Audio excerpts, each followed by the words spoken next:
na lunod. May tatlo daw na lunod. Kunin nyo, sabi daw niyan. Siyempre, kunin nyo, sabi.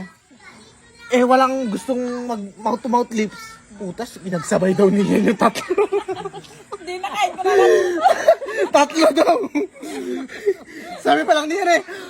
Sabi niya pala, gumanon lang si Iyang. Nabuhay yung tao.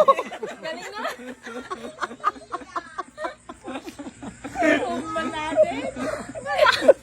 Ay, mamaya umiyak na naman si Iyang. Nananay po nagluklukod ang kiniiyang. Nagmanaan da ba kiniiyang gawin ding iwat na.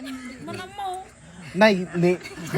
Dapat, Nay, binibigyan ka ba ni... Ay, ano pangalan? Naglilibre ba si Ate Joy dito? Oo. Alam mo bakit naglilibre yan? Sa DPWH yan nagkakayo. Ay, nagkakuan. Sa DPWH yan nagtatrabaho.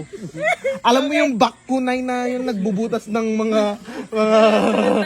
semento? Yung makikita mo, yung mga ganun, Nay. Nakita ko yung mukha ni Ate Joy. Sabi niya, gumagano. Sabi niya, Jay! Hindi, sabi niya, gumagano. Jay! Punta ka sa anak, sabi niya.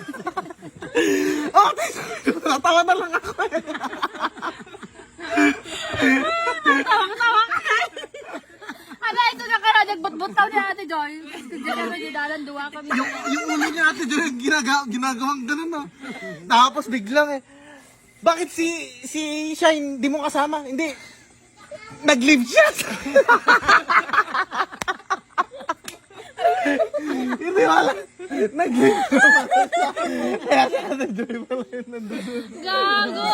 Kina.